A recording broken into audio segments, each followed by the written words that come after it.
startled. Okay. Okay. Noted. Good to know. She's like, okay, never mind. Yeah, my voice is too strong, so I was presenting that.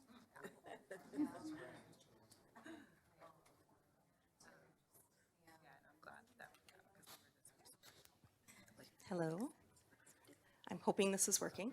I'm Jennifer Nelson. Thank you so much for joining us today. I'm the education coordinator of the sustainability program. You probably met two of my coworkers as you were coming in today, Robin Strawn, the program coordinator for sustainability, and Carolina Martins, who is our program specialist. We're very happy to have you join us today for World Social Justice Day for this panel presentation on advancing diversity in environmental careers. One of our speakers is not here yet, but we're going to go ahead and get started in the interest of time and hope that he joins us shortly. We are also joined today by Teresa Gaddy from EcoTrust's Green Workforce Academy program, Dana Schot from Tualatin Riverkeepers Green Jobs Training Program, and Ava Aguilar from Solid Waste and Recycling here at Washington County. We were hoping to have Trash for Peace join us as well, but unfortunately they had a scheduling conflict. Their information, as well as the information on several other organizations working in this space, is available as a handout in the back of the room that you also received as an attachment to your reminder about this event. And so without any further ado, I'd like to let our speakers introduce themselves and talk a little bit about their experience in this area and programs that they've worked with. Ava, would you like to kick us off? Yes, sure. Okay. So the topic is world social justice, and that's kind of a big topic for the type of work I do in the county.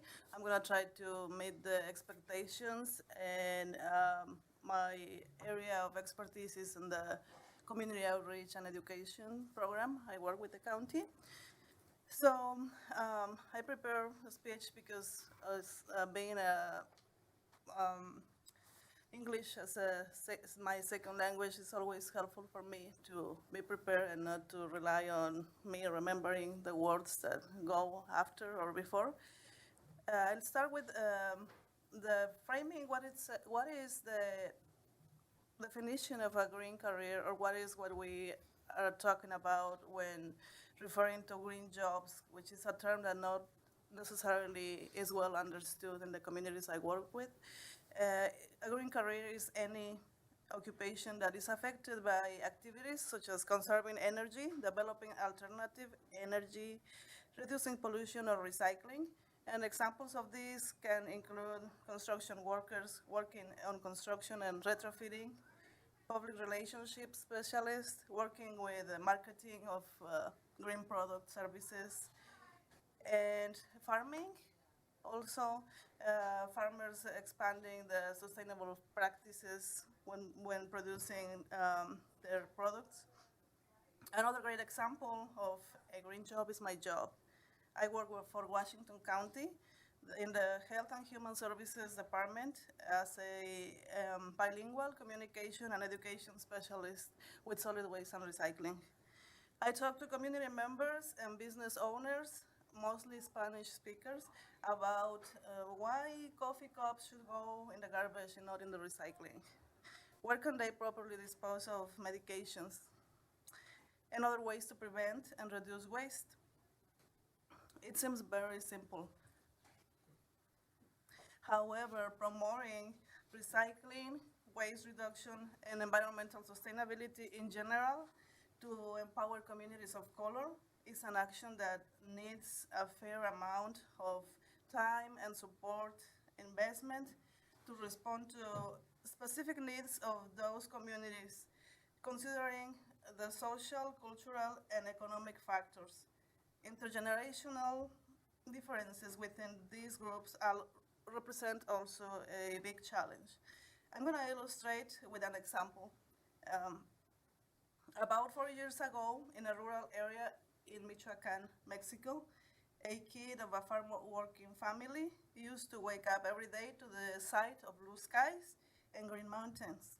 These kids' grandparents and parents knew that in order to eat chicken, they will have to raise it, chase it, and cook it and not waste anything. They had, in a very natural way, the strongest connection with earth because they work the soil using traditional agricultural methods, techniques.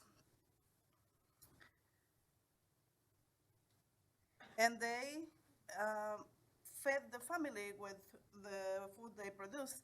The kid and other 5 siblings learned to participate in those activities, like also saving water, turning lights off, and not to buy all the things advertised in television. Most of this for economic reasons. The conversation about garbage and other types of waste was focused on keeping the house clean. However, the goal was not always met. The family used bones and any food waste to feed dogs and pigs, but all other types of waste was piled in the patio until it was too high and then it was burned out. There was not a recycling or a garbage service 40 years ago there, and there is not a recycling or garbage service now. And if you are guessing, that's my experience before living in Oregon. That was my interaction with garbage and recycling, with reducing and reusing. This may or may not represent the experiences of other people, but I will be positive to guess that it's the case in many countries, and that is affecting the geography in many ways. This is somehow something that we should not be surprised because this is how the system was working in Oregon 7 decades ago. So it just means that we are just farther ahead on the process. And I wanted to share this because I think it's really important to look at the reality when we are planning for a green economy and looking at jobs. And we have to keep in mind that we don't have only to provide for opportunities for people living here, but also consider the health and well-being of the world that buys and consumes the products that we manufacture. Our programs in hiring specialists at businesses and government agencies need not only to provide education, scholarships, internships, and opportunities for youth and kids in underrepresented communities, but also create alternative paths for adults who are more affected by cultural and language barriers so they can learn about the systems that did not exist in their countries of origin and contribute to the workforce economy with their lived experiences, education, and skills, and diversifying the company or agency they represent. Speaking for myself, believe me, I am very proud to work with the county and to have this opportunity. It's also important to recognize the green practices that our elder and other family members support with simple actions. When they take care of kids at home and cook meals with fresh produce, in some cases that means at least 2 cars off the road every morning and afternoon. By not consuming processed products with that higher upstream impacts, they reduce the environmental footprint. I don't know about you, but I would say that those type of jobs that are not so visible because we don't see a direct greenhouse emissions reduction impact or taxable income, those are probably the greenest of all jobs.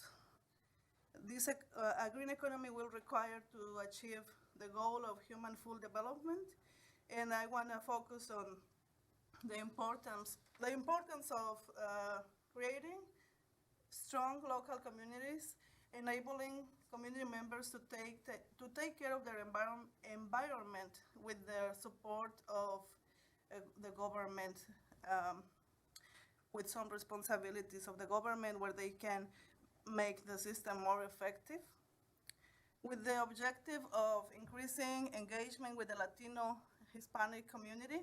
We have been working with Centro Cultural, the Washington County, and more recently with Metro in the implementation of a Spanish recycling and sustainability master recycling training and a stipend-based environmental promoters program. In 2019, 14 community members participated in deeper conversations about sustainability. They got a chance to understand how recycling works, what is the effect of human impact in their environment, and they also learned that garbage and recycling systems are county or city regulated and not simple independent private companies. They learned that the 1.3 million tons of garbage generated every year in the Portland metropolitan area is somehow it's a business that creates jobs and contributes to the creation of 1.55 billion economic benefits in the state. Sharing these experiences and filling in with the new information on what, where, why raised many questions. Some of those were, why after all these years we were not informed about the emissions of methane gas and about the things we can do to protect the environment? And I said, well, we are starting. We're going to continue doing. And fortunately, we are receiving support to continue that. Another question is, I've done all I can to reduce waste, but some essentials are packaged in plastics, and I am frustrated. Consumers really we cannot be telling people what to do if the system is not supporting what we are asking them to do. Other people said, I'm disappointed because some businesses are still giving out plastic bags. It's great that they are looking at those details. How can I start a garbage and recycling collection company? Well, we have a franchise system. There is no room for more entrepreneurs here in the county. I have to drive to Portland to dispose of hazardous waste or to find affordable recycling solutions. There is that barrier. I believe that the farmer I work with is using chemicals, and I and people who eat the product may be affected. Or the last one I heard a couple of weeks ago, and I want you to judge this very carefully. Somebody told me, please tell people to keep putting garbage in the recycling because that is giving me a job at one of the recycling facilities. So is that the only thing we can offer? Well, it looks like outreach and education about recycling and waste prevention is not as simple. But this is good news. The conversation now is open. These environmental promoters are talking to their kids and to other people in their community, in their language, and in a context that is relatable. I really hope that these and other similar programs are supported as a career path into the environmental field. That affirmative actions are adopted and that other alternatives to support people of color to get into the workforce are considered at all levels, in all industries. Advancing the diversity, equity, and inclusion are goals of the county and the Health and Human Services Department. Regulatory aspects of the program also may need further review. Solid Waste and Recycling also offers the Green Business Leader Certification Program that recognizes businesses to do more than just recycling.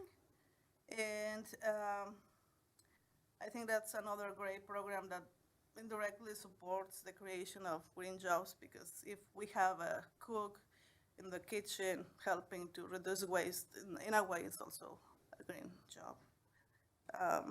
Metro and the Department of Environmental Quality are really looking into options to implement a model where the responsibility is shared by the producer and retailer. I am excited about that. Last year, religious leaders introduced the concept of ecological sin as the sin against future generations, which occurs when one or many people intentionally create pollution or destroys harmony in the environment. It sounds like a good concept, but how can we compare the sin of a person who forgot to recycle paper or put the plastic back in the recycling? versus the impact of modern industrial manufacturing and farming models that ignore the more vulnerable. The United Nations calls social justice an underlying principle for peaceful and prosperous coexistence within and among nations, the fair and compassionate distribution of the fruits of economic growth. The term social justice was seen by the United Nations as a substitute for the protection of human rights. I think that we really have work to do, and I will give some time to them. Thank you, Ava. That was really nice. I'm hoping that we can hold our questions to have an overall Q&A session, more like a discussion at the end. And Dana, I was hoping that you would go next and share a little bit about how your organization is helping people to move into these career areas. So like Jennifer said, my name is Dana. I am the Community Engagement Coordinator at Tualatin Riverkeepers. If you're not familiar with Tualatin Riverkeepers, we're a pretty small environmental nonprofit out in Tualatin that we, I think our technical mission statement is to protect and restore the Tualatin River. But what we're trying to do is we're trying to make sure that we have social justice incorporated into everything that we do for two reasons. One is that conservation was made by white people for white people, and that is not how it needs to work today if we want to get anything done, right? We have to include everybody to do conservation, and you can't make it this very specific journey with very specific standards because it will not work. And then the other reason we want to make sure we do that too is because the watershed boundary of the Tualatin River roughly follows Washington County's county line. And Washington County is one of the most diverse counties in Washington, if not the most diverse after the, I mean, the census is, we know. So we want to make sure that all of our programming, all of our education, all of our advocacy includes everybody. So one of the ways that we've decided to do our fair responsibility to increase diversity in those kinds of communities is to start a green jobs training program.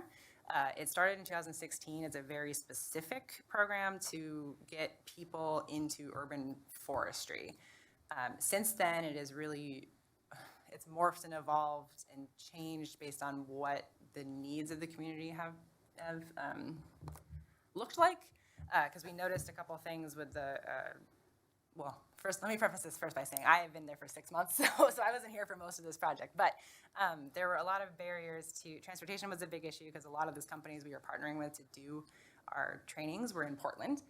And since we work in Washington County, we deal a lot with an urban-rural divide. And we partner specifically with several culturally specific organizations like Centro Cultural to do this, to do the recruitment, to do the support of the students, because we can't provide that as our organization. We have to have culturally specific groups with us to do it.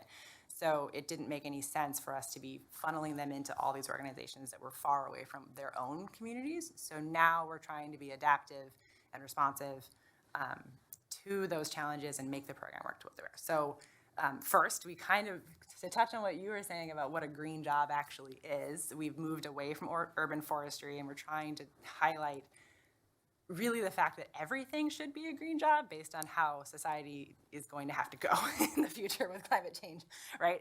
So, urban planning is a green job, recycling is a green job.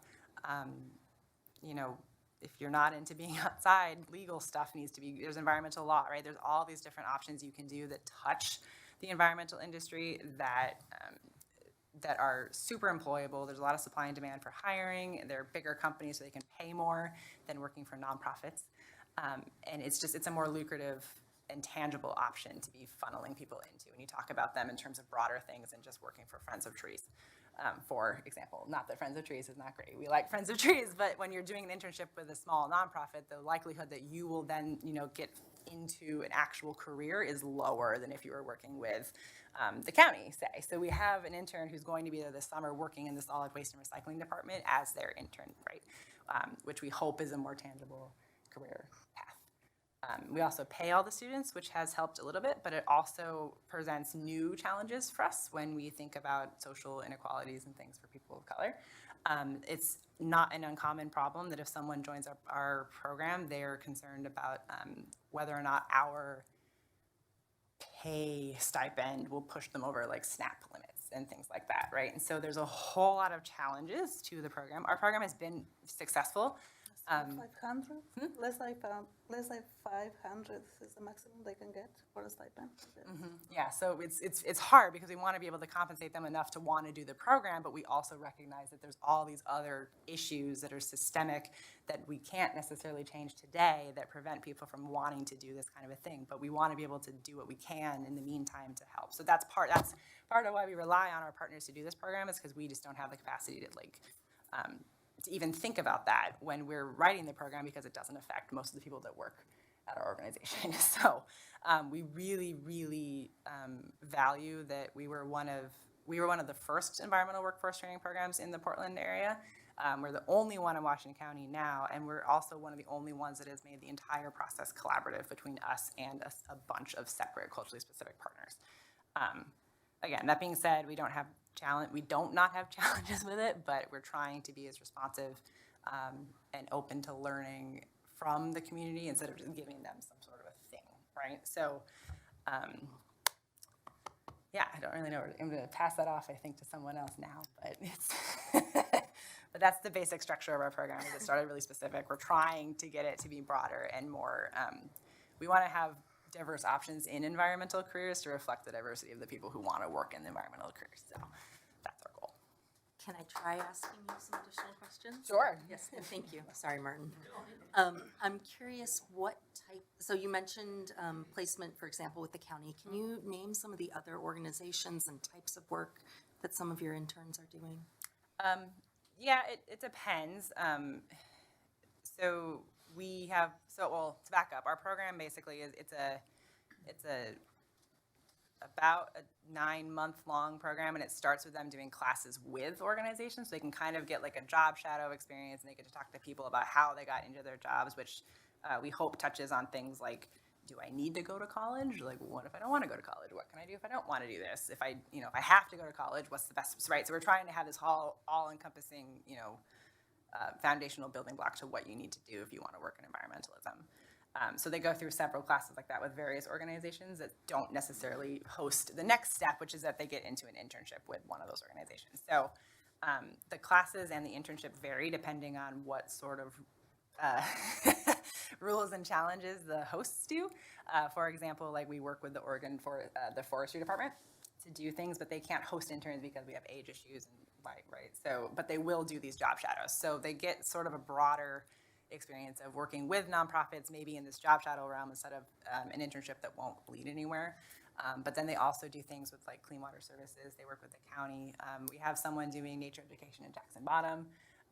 It really varies depending on what people are willing to work with us and what kids are interested in doing. Because we want to be able to hit the intersection of what they're interested in, what they like doing, and what is profitable. And hopefully all those things match up and we can give the student a good, meaningful experience. So I don't know if that was helpful or not, but it depends on the year, it depends on who's interested, and it depends on the kids. And I have one more clarifying question. You said students and kids, so are we talking about high school age students? It also depends. Part of why our program is, I think, successful too, is that we've made it really open-ended to who is able to join. So depending on who happens to be interested for that year, we get immigrants who want to join a new career and are looking to us to kind of give them the foundational skills to do that. We get high school students who want to go into that and want help in terms of like getting connected and networked for scholarships and things like that. We have an age floor because we obviously don't want to employ 13-year-olds because that's not good, but we don't typically turn people away. So again, it really depends on the year for us. So I try to use students most of the time, but sometimes I say kids because the cohort we have now is mostly high schoolers, and so I slip. That makes perfect sense. Thanks for clarifying those things. So your program works mostly with high school students as well as some folks who are a little bit older. And Teresa, I know your program works with students who are close to graduating or after graduation, is that right? Right. I'm laughing because there's a lot of crossover between what we're doing. And we've talked before, but we obviously need to talk more after this just bit of presentation. Excellent. So I'm going to call that our transition and invite you to share more about your program. Thank you. I'm Teresa Gaddy. I work at EcoTrust. I am mixed race. I am white and Tewa, which is a tribe from northern New Mexico. And I started similarly to Dana relatively recently in the position, about 7-8 months ago now. So what we did, once again, is very similar to the program, but we're based in Portland proper. So we have EcoTrust, which is literally my position as the program manager for the Green Workforce Academy is housed there, but not really any other of the positions are. We purposely partnered with other organizations that were, because EcoTrust itself is a white dominant organization, they were very conscientious about how to move forward in the work. So they partnered with NAA, which is the Native American Youth Center, Wisdom of the Elders, the Rebuilding Center, and Self Enhancement Inc., and Blueprint Foundation. So that we had, similar to Tualatin Riverkeepers, we had those organizations like SEI and NAA, which could help. And I say that I do the same thing, participants, students, we just kind of use them interchangeably. And I'm way older than most of them, so I call them kids a lot. I try not to do that. But we partnered with them so that they could provide those wraparound services, right? They've already got those established. So because we know that in the communities that we're working with are going to have a lot of those barriers, we want to make sure we have the means to address those. So for my program, excuse me, what we do is we offer a 5-week paid training to primarily Black and Native youth, just knowing, and I say youth meaning 18 to 25. We want them to have graduated high school, either graduation, a proper diploma or GED, whatever you did, you're done with high school, and ready to work. And we spend 5 weeks with them, teaching them we have a basic curriculum that we use that teaches them environmental literacy, so they spend 2 days in the classroom, just kind of getting a really good overview of what those green jobs look like. Like, what is all this terminology that we talk about when we talk about sustainable farming, when we talk about waste, when we talk about energy. So we've got a foundation for that. And then we spend the other 2 days of the week out in the field at partner sites, just kind of getting that general exposure. So I think probably the biggest difference with our program is that we just try and create that awareness around what's capable or what's possible, what they have available to them. And that you can do entry-level jobs that work with the environment, because that green umbrella is really big. I agree that a lot of people tend to limit what green means, but I mean, if you're the forklift operator that works in the solar industry, in the solar warehouse, that's a green job, right? If you're the admin person, because not everybody wants to be outside, that's the natural path for a lot of us to take is, oh, you're going to be outside doing trail maintenance or, restoration or something like that. And she's like, no. Right? A lot of people, and there might be, ability issues with that. So not everybody can, everybody wants to. I worked outside for years, and it sucks here in Oregon. I will openly admit that it's rough in the winter and the summer, and you get wet a lot of the time. Not everybody has the patience or the desire to do that. So we have the 5-week training. It tends to take place in the warmer months just because of the outside part of that. So we'll have 3 cohorts this year. We just finished our pilot year last year, so we've had 3 cohorts go through already. But because of the way funding happened and the way the program was put together, there was a lot of thought and intention in creating it. But the way that all came together last year, or I guess late 2018, made it so they had to start without having it all really kind of fleshed out. And so when my predecessor hired me and then quickly transitioned into another job, I was given the opportunity to really kind of think more thoroughly about how we could make this a better program. And we've been through it for a year already, and I'd experienced the last cohort. So I'd taught the classes, I'd seen what it was like, I'd learned about, okay, what are we doing, what are we not doing?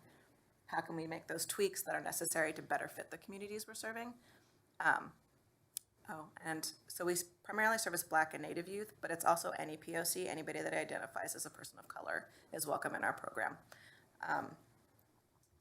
Black and Native tend to be the ones that have the most detrimental effects from the environment and the environmental degradation, and the least as far as, we all know, she mentioned the green industries are just really, really white.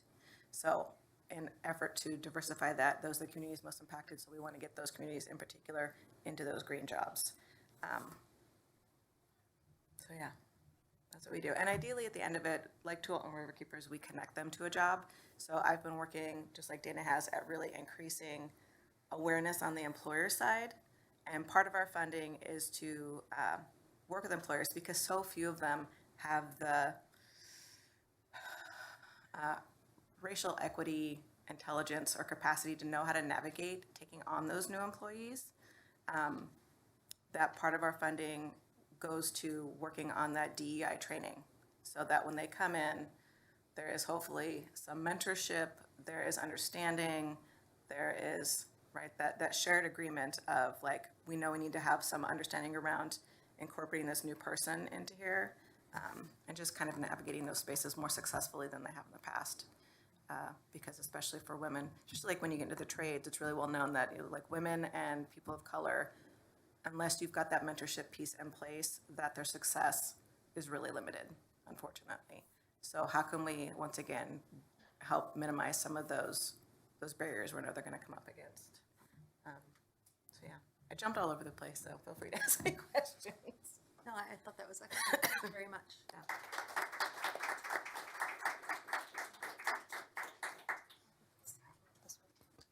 So I have the mobile microphone, so I can come around and grab questions from the audience as well. But I've sat in the audience and known that I can't think of my first question right away. So I came prepared with some seed questions for us.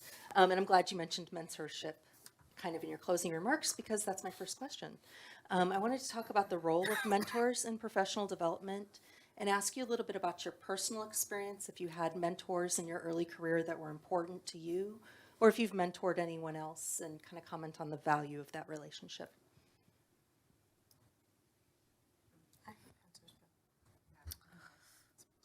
I'm not gonna answer your question. Great. I just remember something I want to share. So the Environmental Promoters Program has secure funding until June of next year, thanks to Metro. And because it's increased the amount of work, we were able to create a position for a coordinator, and we have in the room Sergio Garcia, who is doing that position, and we are thankful for having him representing the community and working in the community. And responding to your question, I did not grow up in a country that offers the mentorship services, and I really regret that. Because our kids can tend to jump from trying one career and another and not landing into something that will be really beneficial, or focusing and specializing in a career that will give them a better chance to have a better income and work in different fields. So no, I did not have a mentorship, and that's why I really work with the people I interact on, just highlighting the importance of education, especially for women. Women of color experience challenges that go beyond language and economic. The culture is can be a real challenge when a woman is pursuing a career or trying to go to work and is defying the very concept of what she's supposed to be, or what she's being told that she has to be doing, the role she has to be fulfilling at home. So as much as I can, I try to inspire people and just give them support. It's really hard. The needs are endless, and it's impossible to solve everyone's lives, but sometimes just by listening and directing people to places, or just removing some fear of going to that door or going to that office and ask the questions, I try to do as much as I can.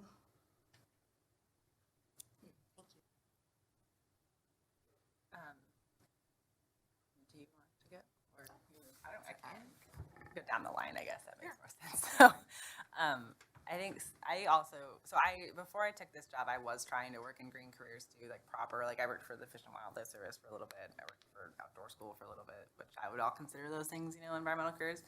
And something that I noticed just as a person with relative privilege and someone who went to college and did all those things is that there's this expectation in a lot of those industries that you come in with a skill set already, and so those people do not have to be your mentor. They don't want to take the time to teach you how to do things. They want you to just come in and like work. So I also would feel pretty comfortable saying that I did not have a mentor either, because you were doing those jobs and it was just like, now we're just doing the job and that's it. So for me, doing this work now, where my job is to coordinate these internships for people who do not have those privileges, I think that mentorship is hugely important to those jobs. And from the coordination side of it, it is difficult to get a lot of these organizations on board with taking one of our interns, because they do not either they don't see the value in it, or they don't have the time and capacity themselves to provide this like extra level of supervision that's not just like a job boss type situation. Personally, I think that's something that we need to also have be part of the conversation around green industry jobs, is that we need to somehow move away from this, like you have to come in predisposed with all these skills. Because it's inherently inequitable to assume that people have access to those trainings when they start your entry-level job. So that is my mentorship thoughts. Right, so I had, when I was in school, when I went back to, I didn't go back to college or go to college until I was in my 30s. And I was kind of hitting that when I was going to graduate, was like the economic downturn in 2008, 2010. And so I really, really didn't want to I didn't want to graduate and have nowhere to go. And one of my teachers at the time, she teaches at PSU, her name's Judy Bluehorse Skelton. She's amazing. Anybody that knows Judy loves Judy. She was an herbalist formerly, and she just, knows the native ways, knows, everything you could possibly ever want to know about a plant. Right, its medicinal uses, its religious uses, there's just all kinds of things. But she pulled me aside. I was taking some classes with her on environmental education, and she pulled me aside and said, you should really do this program I just graduated from for your master's. I think it'd be a really good match. They need more Native people in there, and you're just really passionate about all the same things, which was social justice. The program I did was basically a social justice program. It's called Leadership for Sustainability Education, but it really just talked about all the things we're all so passionate about. I don't think I've ever been so excited about a curriculum, but it was kind of like graduating with an art degree. Like it taught me in a way that I'd never been taught before. It really helps inform how I teach now when I have students, because it was much more place-based, reflection-based. Instead of writing technical academic papers, we were writing reflections on how did you engage with this thing you just read or this video you just saw, and then allowing space in the classroom to have conversations that were comfortable, that were safe, that were critical of systems and the current status quo. And so she really kind of ushered me into that program and served as a mentor, which was phenomenal. Thank you. Yeah. And she is awesome. Yeah, like if you've met her, she's awesome. What other questions might we have from the audience? Good. I was hoping that would happen. Hello, I'm Janine. I work for the juvenile department out here. I like the faces. So the question that I have is, oftentimes there are programs that are built and set for people of color. However, people of color don't know about the programs. So my question is, what type of recruiting are you doing to spark interest and to inform people of color that these things actually exist? That is my life right now. We have because we have culturally specific partners that are named in our grant as partners, they're the ones that are responsible for getting the students to our things. And so we post it to like their own communities. And so we have that, we talk about the program in all of the events, resources, publications, and things like that, because that organization is a partner of it and they help us run it. And so they do a huge amount of labor publicizing it to their own groups. And so for us, it's nice because we don't have to, I'm trying to think how to say it, but Just say it's a targeted way that we can get people in that we're trying to actually have in the program without having to, go through the hoops of interviewing people who shouldn't be in the program, for lack of a better word. So for us, it's it helps us because they have the knowledge to do it. It helps us because they have the community already built in, and then we get to just encompass them. So that's how we deal with that. Yeah, so for us, it's similar. We have our, same thing, we use our organizations to pull those strings and get to that community, but that's not adequate. And same, right, I want it to be everywhere. I want the name to be known, I want people to know, because I feel like that's one of the biggest barriers is you graduate from high school, but then what? Nobody's there saying, here's this opportunity, unless you're connected to somebody, another organization, like, you know, one of them that's culturally specific where you feel comfortable in going. Because I think that's one of the barriers people just don't get, right, is they don't feel comfortable going to EcoTrust. Who wants to get, like, that's a super white org in the Pearl. You know, we do good work and we work with communities of color all the time, but if you're not familiar with that, that's going to be intimidating. Yeah, we do So- the same thing too, because our office is in Tualatin, which, you know, Right. no one's gonna come to Tualatin and ask us about our green job training program. Right. So I've been working really hard over the last few months, and especially now, and just building those relationships, right? So a lot of times it's with organizations that are already doing work with those communities. Sometimes it's just like I went to powwow because I go to powwow anyway, and it's not like people come to the job and come to the powwow looking for work, but at least it gets our name, because Native community in particular is really hard to access unless you're going to NAIA for events. That's really the only community gathering space for Native folks, right? We're just a weird diaspora that happens, and we underreport. So, right, it's just tricky to get to. So anyway, I can get my name out there. But I've also made sure to like tap into other organizations like Community Works, so that my thought was, well, this was really what I want is readiness. I want the readiness piece, right? Because that's one of the bigger barriers I found is like, we have jobs for you when you finish this program, but maybe you're not really ready to show up to work every day, especially if you're 18. I mean, that's a challenge for most of us. So making sure people are ready and want to work. And I thought, well, people that are getting benefits through SNAP or TAMP for any of those are people that want to work. They need to work. So let's connect with the partners that are serving that community. So I went and talked to a bunch of the people that work for Community Works, which deals with DHS recipients and trying to get them work as part of the jobs program. So I'm trying really hard not to just get that name out to like any little bit of community we can, but like where are we going to have impact, right? Because I want that turnkey of like kind of what she's saying with the culturally specific orgs, right? Like I want to tap into those because you're in community, but I also want to tap into these other things that maybe we're not looking at as a rich resource of people who want to work and want, you know, to be involved and would really thrive in these programs. So yeah, I'm working on it, I guess is the answer. Always open to suggestions. Yeah, I was given them time. So, working with community organizations is a great start, but at the end of the day, we must acknowledge that they have a limit of the people that visit them. There is always more people outside the regular visitors to that organization. And these environmental promoters in my opinion, it's a great proposal because it's enabling people that hold the knowledge and can share it in their communities, in their neighborhood. So we were analyzing the results of a cleanup event that we did in Cornelius, which is the heart of the Latino community, at the St. Alexander's Church, where everyone goes. And on the day of the collection event, we didn't have as many Latinos as we expected. We did all that we could.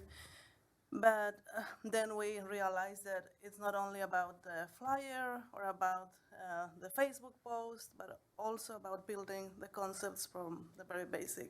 What is a collection event? What are we going to collect? If we announce that the week before, people is not going to have anything in their house because they are not used to having those events. So it takes more work, and it takes more people and expand the communications even outside the organizations.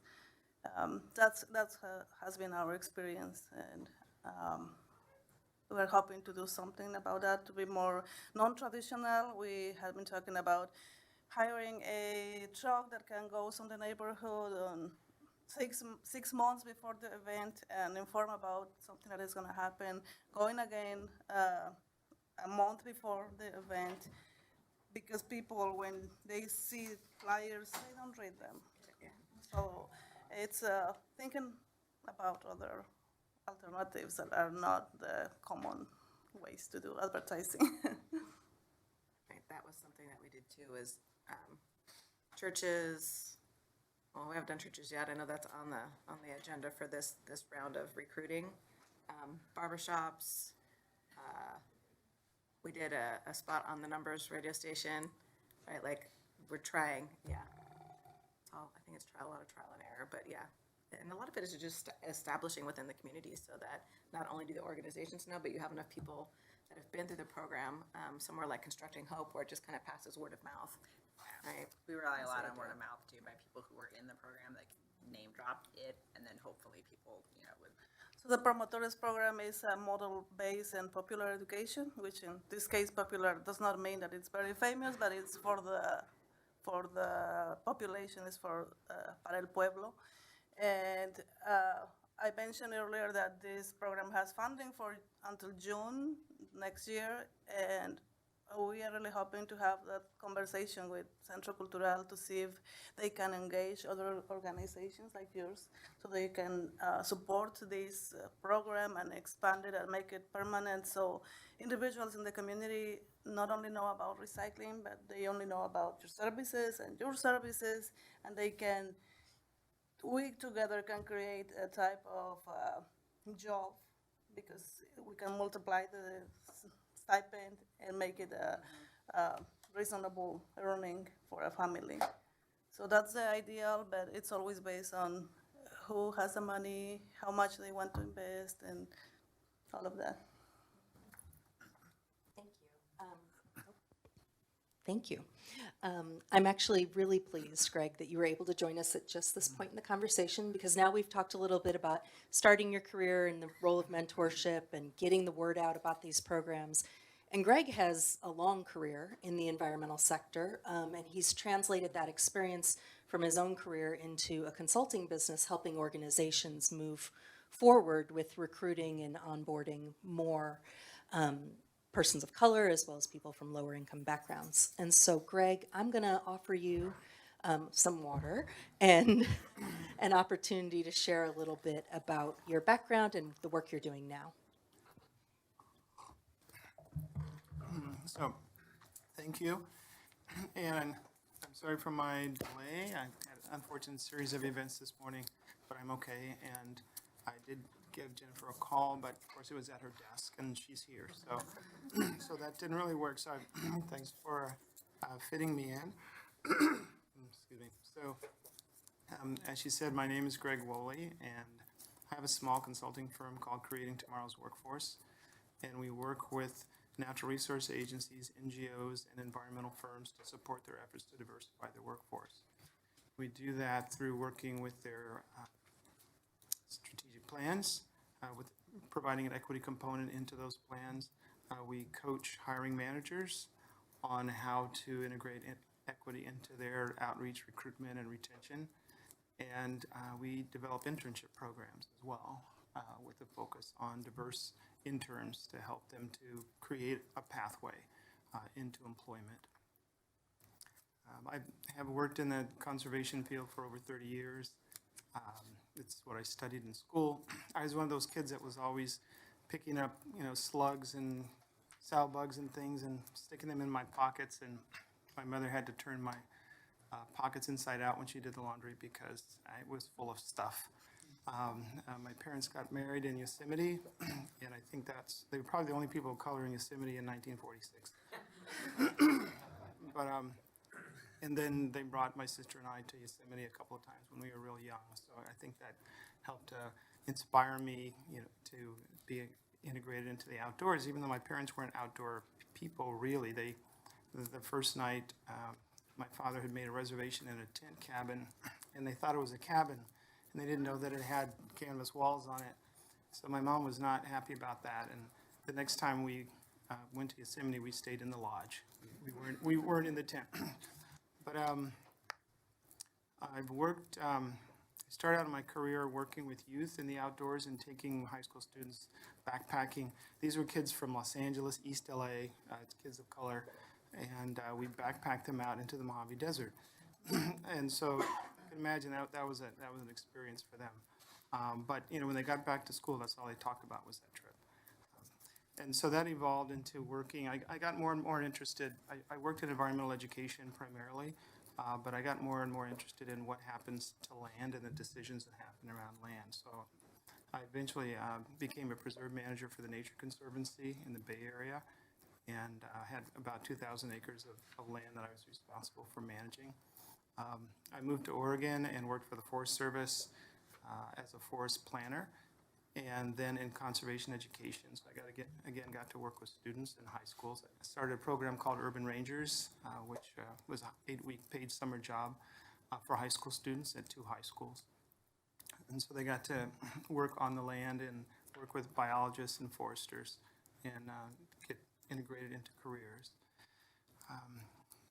So more recently, I worked with Metro as a regional planner with the Parks and Green Spaces program, and helping to transition that land from the acquisition to making it a public space. And a lot of those landowners, some were kind of cut and run. They just kind of cut and leave, and then leave a whole bunch of blackberries. And so part of my responsibility was to help to transition those properties. So I got more and more interested in, you know, since I'd been in this conservation field for a long time, and there are still very few people of color, especially in management and administration in environmental fields. I started to work more into workforce development, and I work for the city of Portland, helping small businesses that are underrepresented, and then also managing a training and workforce development team for the Bureau of Development Services with the city of Portland. And starting to work with the engineering school that was right next to our building to help to bring, and also with community college, Portland Community College, developing a partnership with the college so that those students can start to get some work experience in permitting and inspection and those sorts of things. So anyway, I'll try to just wrap this up. Recently, well, actually not recently, for the last 8 years, I've been a commissioner for the Oregon Department of Fish and Wildlife.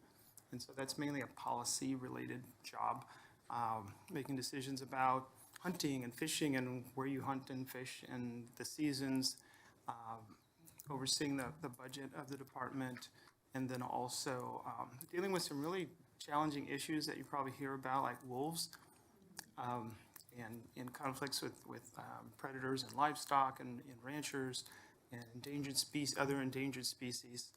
So there's no shortage of challenge with those issues. But it's really fulfilling work. I'm finishing my second 4-year term. I get two 4-year terms, and the governor boots me out. So I'll be done. So that's kind of in a quick nutshell. I appreciate being able to kind of give that summary. So thanks. Thank you, and I'm grateful that you're here for the remaining questions of the panel as well. Did we have any? I have more questions, of course, but do we have some more audience questions? I'm going to come around the back and then to you, Margaret. Is that okay? All right. Hello, my name is Highland. Thank you all for coming. And I'm new to Oregon and Washington County, so apologies if these are silly questions. But I used to work as a union organizer, and one thing I often thought about from an environmental perspective was why more environmental safety practices aren't worked into contracts. Like, for example, in a janitorial role, why janitors have to work around such like harsh chemicals, both for themselves and for the environment. They don't have any kind of control over that. So when you were talking about like every job is a green job or every job can be a green job, that was the first thing I thought about is like, how can we connect jobs that people might never think would be a green job and make them green jobs? And I was wondering if that was something any of you had considered or were working on and that sort of thing.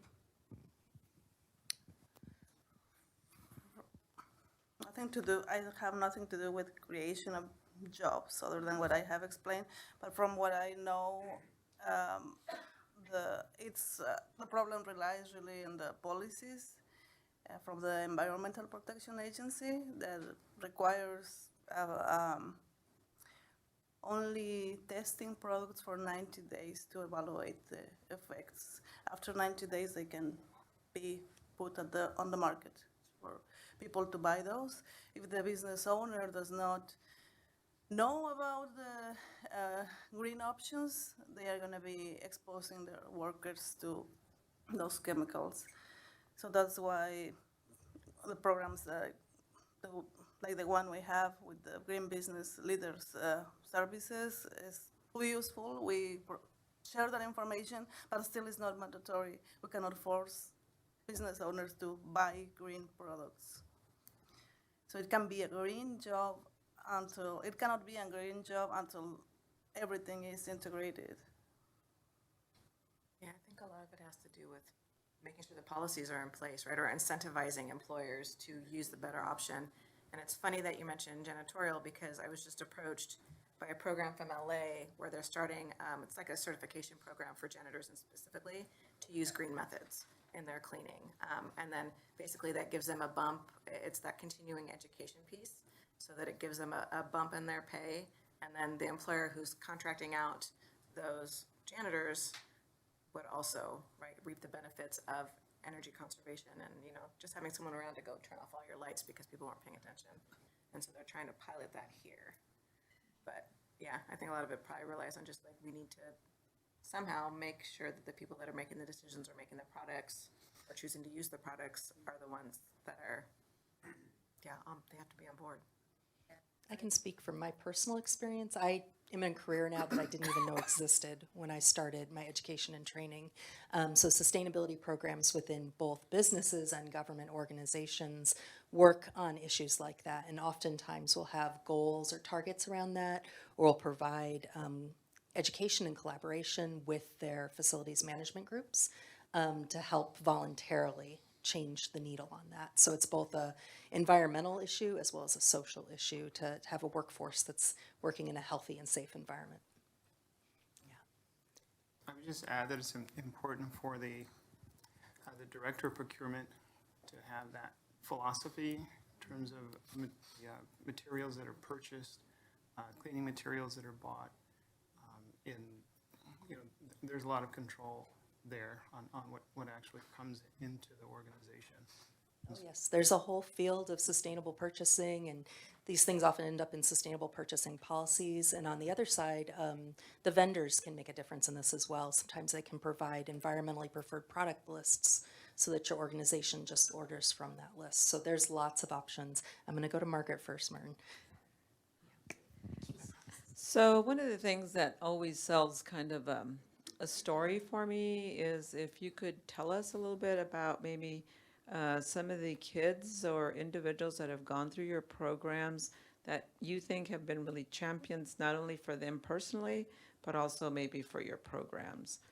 Because that for me really tells me a lot about your program, and it tells me a lot about the kids that then are successful. And then the last thing would be, if you had one message to give us, how do we help you do whatever it is that you're doing better? Thank you, Margaret.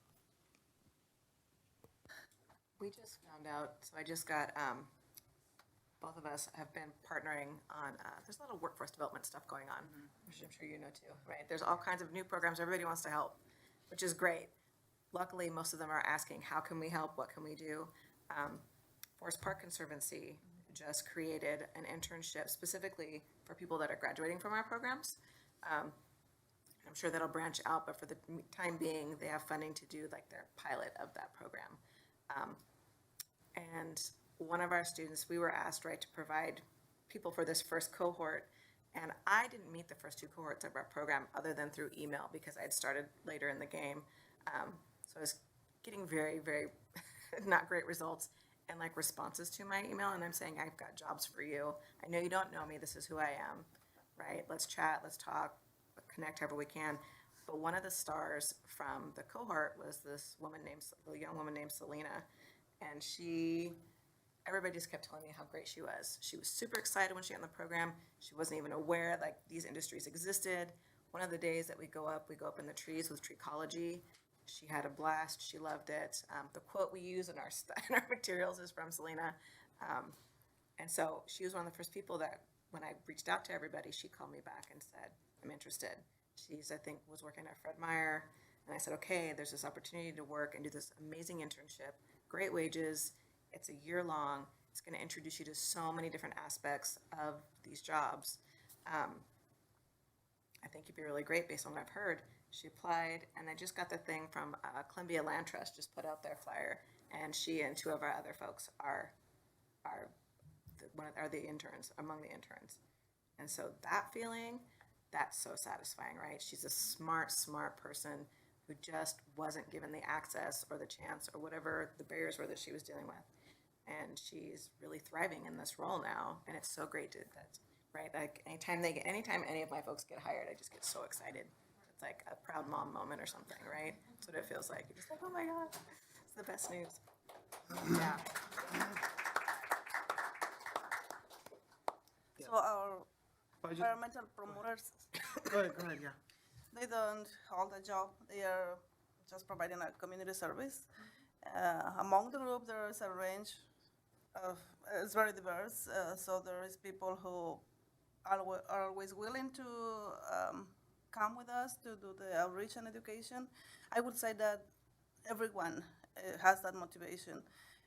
There are a few people who have the skills to do it on their own, and they are helping us even to create new kits and giving us new ideas. And that is very satisfying because they are inspired, and you cannot inspire other people if you are not inspired yourself. And other people that require more support, but they have the desire to do things, and we just have to help them.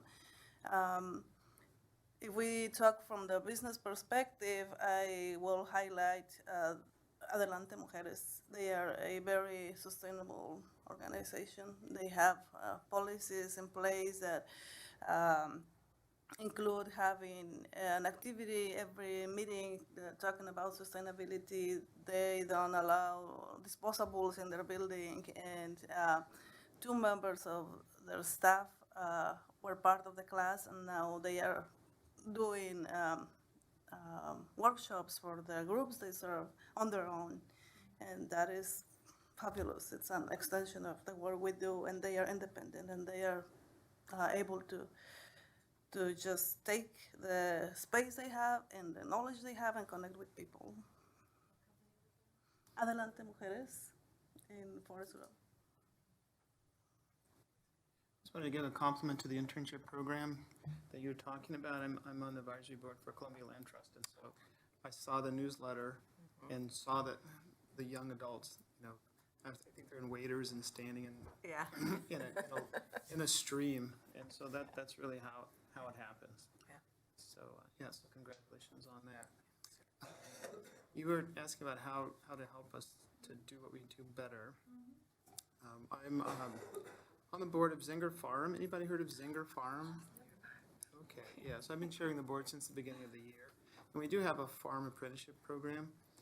And, as you know, a lot of farmers of color, especially black farmers that owned land and farms historically have lost that land over time. There's been discrimination around lending to maintain equipment and things like that.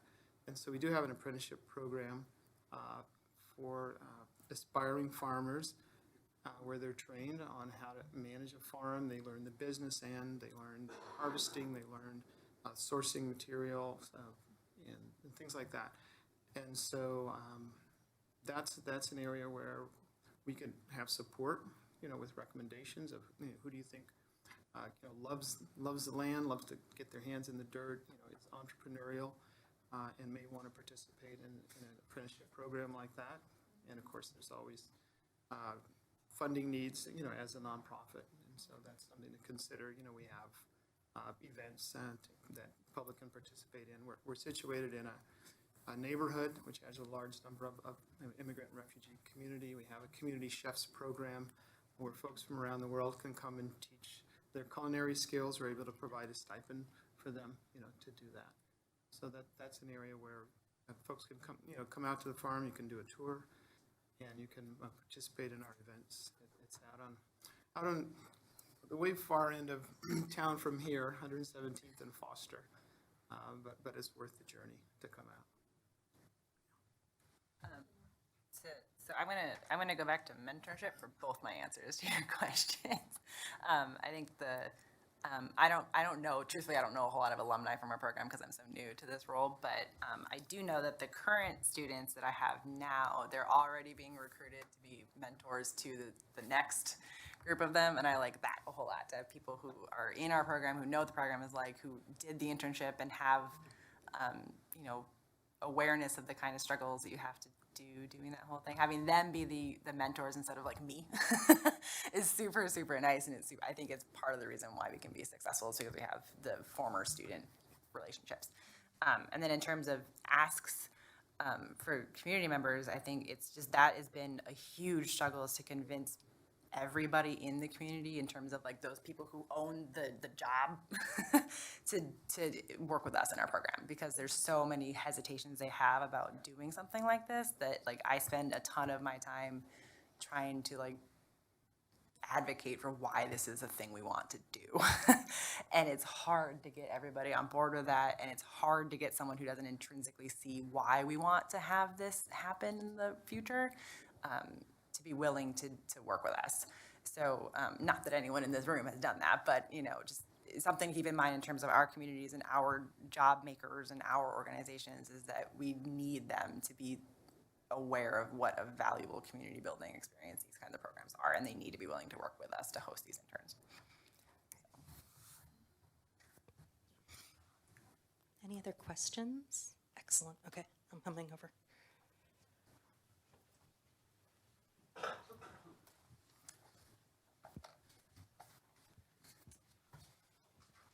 So, a couple of questions for you guys, and I don't know kind of who wants to answer this question first, or maybe in context of each of your organizations, but one of the things is, especially for someone who's not a minority, who's pretty well aware and mindful of environmental and sustainability issues, do you have any ideas as far as ways that maybe minorities, maybe lower income people, and so forth, are negatively affected by environmental problems locally, in the Portland region, Washington County, et cetera? So a lot of times we think about it in terms of on the global scale, that maybe your organizations are wanting to help with, or or currently helping with.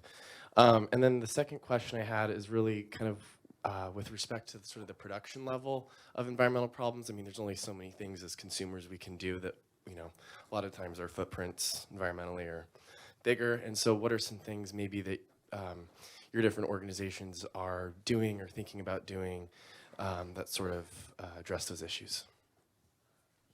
Well, if you want reading material about what it looks like in Portland for jobs and equity, I think I sent it to Jennifer already.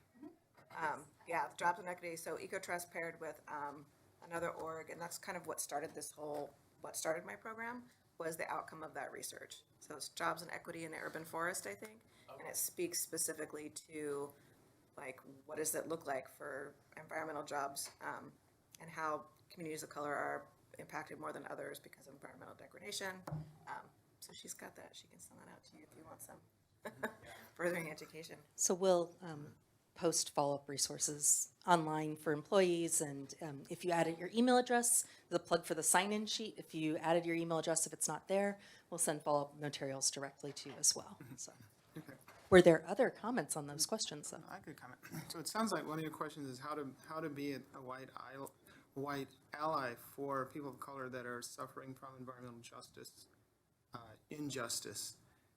And for instance, with the Portland Harbor, is a Superfund site, and there is a community-based organization. I'm trying to think of the name of them. It's kind of the Columbia River Coalition, and so they're working to help local communities to benefit from the cleanup project. That will be happening. Initially, the polluting organizations were asked to voluntarily clean up, and so they did the math and said, well, that's not really going to work out. We can't volunteer to do that. So we try to do that locally with DEQ, then, of course, EPA had to come in and oversee it. And so that's an organization, it's a small coalition of community-based organizations that would like to see jobs come out of this. You know, when the cleanup starts, there is a fund within the EPA that provides funding for job training around, you know, environmental cleanup kinds of work. And so that's something that you can, of course, it's open to everybody. In terms of being involved with the coalition or attending the meetings, then I can give you more information about that. But that's one way to be a supporter.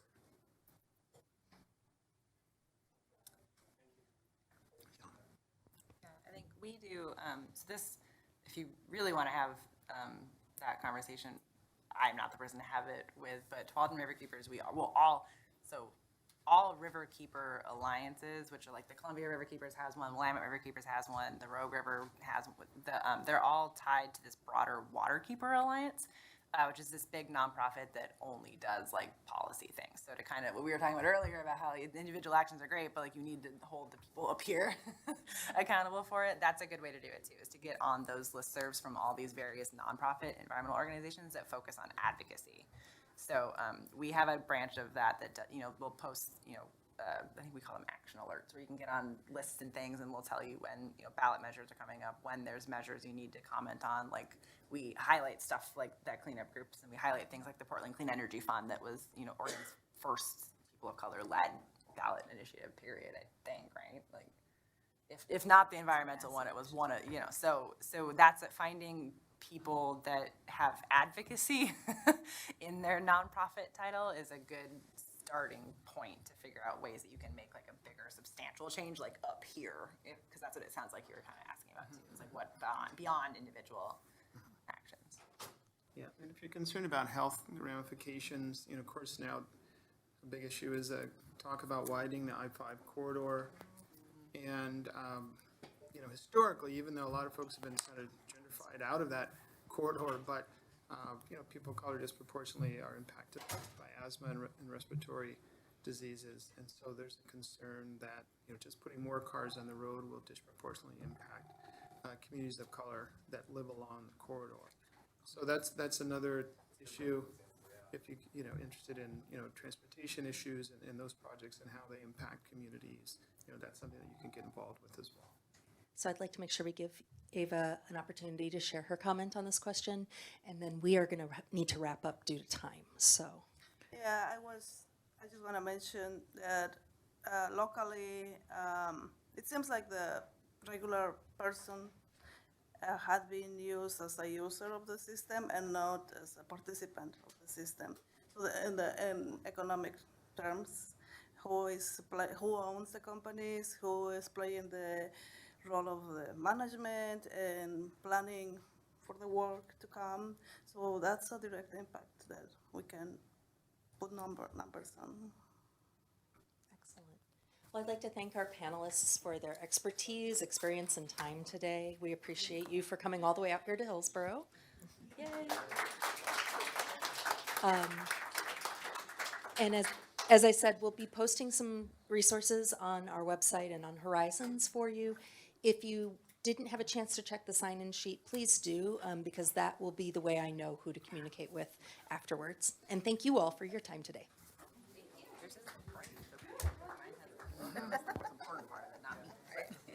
Perfect. I know, I was reading your link. Yeah, of course. Thanks for having us. It seemed like it was on, I attended a couple of early